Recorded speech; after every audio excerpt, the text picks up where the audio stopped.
Olá, este é o Ciclovida, um programa da TV Suprem, e neste programa nós estamos conversando com Elias Paniagua, que é consultor em marketing, ciclista, tem uma larga experiência na mobilidade da nossa cidade, criador do grupo Piqui da Trilha. Elias, no último bloco você estava falando um pouco da sua experiência, da criação do Piqui da Trilha, mas eu queria que nós abordássemos agora nesse bloco mais a sua experiência no dia a dia como ciclista. Como é que você vê a cidade em relação enfim, permitir que os ciclistas se desenvolvam, se circulem com mais tranquilidade? Quais são as dificuldades que nós temos? O que a gente pode fazer para melhorar a mobilidade na nossa cidade, que é em Brasília, e que serve de exemplo para as demais também? Bom, eu creio que do que éramos no passado recente para agora nós tivemos um pequeno salto. Vamos dizer que nós subimos um degrau. Uma cidade que não tinha ciclovias, que era totalmente desprovida de oportunidade para a gente pedalar. Então hoje nós já temos alguma coisa, que são poucos quilômetros de ciclovias já implantadas. 50 quilômetros, mais ou menos? 42. 42 quilômetros de ciclovias. Mas a promessa era que era os 600, né? Promessa que, inclusive, está no site do GDF. Do governo do Distrito Federal, eram 600, eu me lembro disso. Exatamente, está lá escrito ainda. Não fizeram como nem 10%. Nem 10%. E então é o Pedala DF, www.pedala.df.gov.br. Então está lá. E lá existe também um canal que é o Fala Ciclista. Então, quem pedala e quem quer pedalar pode deixar lá a sua observação. Vamos entrar lá no site, deixar nossas críticas, nossas reclamações, pedindo mais ciclovias. É um canal muito importante que o Elias está colocando aqui para nós. Então nós temos que realmente utilizar esses canais. Agora, o que falta para a gente ter então uma cidade que Brasília nasceu, eu creio, com um espírito para ser modelo para o Brasil. Exatamente. Né? De excelência em todos os níveis, educação, saúde, segurança, e também do ponto de vista da mobilidade. Mas o que a gente encontra hoje é uma cidade que está crescendo desordenadamente. Temos vários estudos, inclusive do pessoal de arquitetura da UNB, montando cenários, e muitos deles são extremamente preocupantes para quem mora na cidade, em todos os aspectos. E na mobilidade, que é o nosso assunto, está muito grave. Então, se nós não investirmos e nós, como cidadãos, não participarmos ativamente desse processo de transformação de Brasília numa cidade mais inteligente para nós vivermos e nos locomovermos nela para os nossos trabalhos e outras atividades, então nós enfrentaremos o que muitos já enfrentam hoje, que é o caos urbano. Brasília, o pessoal está dizendo, Brasília está parando. E quando você chega em Brasília, vindo de avião do alto, assim, você olha a cidade, Brasília está se transformando num enorme estacionamento de carros só.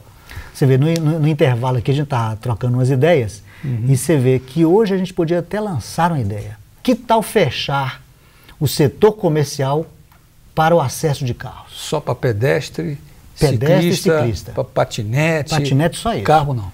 Em alguns lugares do mundo já se faz isso. Bogotá, Nova York, né? Londres. E já existe um projeto que, na implantação do VLT, ali no centro, no setor comercial e até o início da W3, não circulará mais carro. Seria uma grande praça. Uma grande praça, etc. Por que nós não antecipamos isso? Não temos um governo com coragem e realmente vamos fazer uma revolução do transporte e da mobilidade no Distrito Federal? Um exemplo muito importante de que é possível fazer é Bogotá, na Colômbia.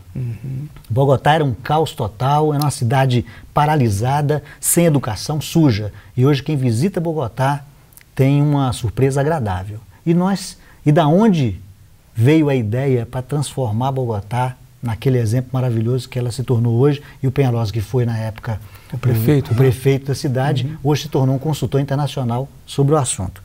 Veio exatamente de uma cidade brasileira, Curitiba. E ele implantou em Bogotá o que já existe no Brasil. Por que as capitais brasileiras também não aderem ao projeto? Se espelham no exemplo de Curitiba, né? Mas enquanto isso não acontece, uma coisa que até nós estamos conversando também, que eu creio que o ciclista tem que ter a consciência de que, ao usar a bicicleta, ele está usando um veículo. E dentro do Código Nacional de Trânsito, ele tem preferência sobre os carros, sobre os ônibus, sobre os caminhões e sobre as motos. mas também ele deve obedecer às leis de trânsito. Tem as suas regras, tem as suas regras. Claro. Agora, o que falta da parte do governo é uma ampla campanha educativa para o motorista aceitar e compreender que isto já é lei. E aí a gente tem a outra perna, que é a fiscalização, que aqui, infelizmente, está inexistente. Então a gente vê, por exemplo, nos lugares onde não tem ciclovia, o ciclista está indo ou voltando do trabalho usando o acostamento, ou o bordo da pista, como estabelece o código. E o motorista tira um fino, sem lembrar, e não existe nenhuma placa que oriente isso, que a distância regulamentar é 1,5 metro. Ele tem que guardar essa distância. Outra coisa que o pessoal reclama muito é que os ciclistas, que não, ao chegarem nos seus trabalhos, nos prédios públicos principalmente, não tem lugar para você guardar a bicicleta. Eu, por exemplo, trabalho na Câmara.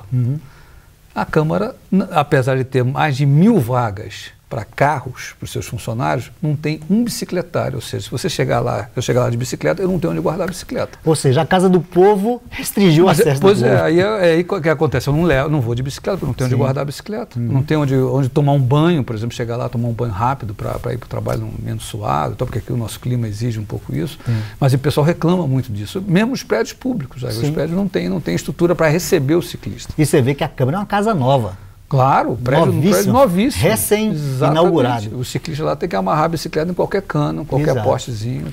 Então, você veja bem, e hoje, especificamente no Distrito Federal, o uso da bicicleta, isso é um fenômeno não só daqui, mas do Brasil e do mundo, o uso de bicicleta aumentou demais. Nós somos, como país, o 3º maior produtor mundial de bicicletas.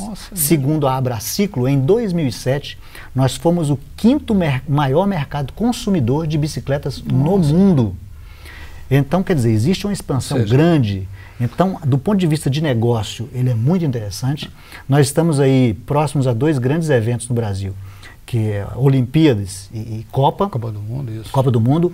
E o Brasil vai ter que oferecer uma melhor infraestrutura de transporte, principalmente, uma integração de modais. E não é só aeroporto, não. Não é só aeroporto, tem deslocamento na cidade tem que ser otimizado. E eu creio que deve-se seguir o exemplo que, inclusive, na época, governadores visitaram Paris, na França, e ficaram muito impressionados com o Velib, que é implantado lá, já usado no Rio de Janeiro. Isso, e que dá certo. E que dá certo, funciona.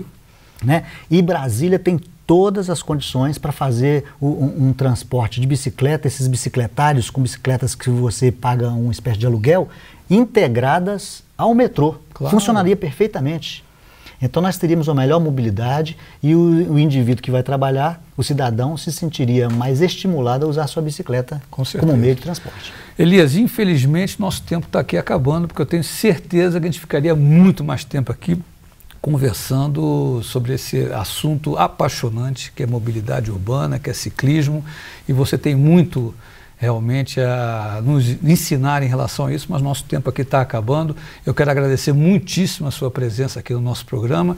De repente, em outras oportunidades, você poderá voltar aqui para a gente complementar essa nossa conversa. Muitíssimo obrigado pela sua presença aqui e no próximo bloco nós assistiremos um VT sobre este tema que nós estamos conversando aqui, um VT muito interessante. Aguardem aí.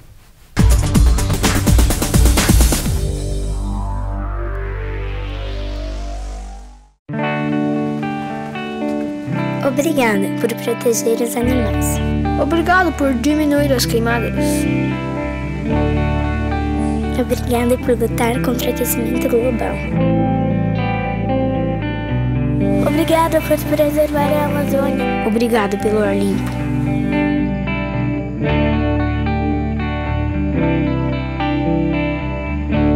Obrigada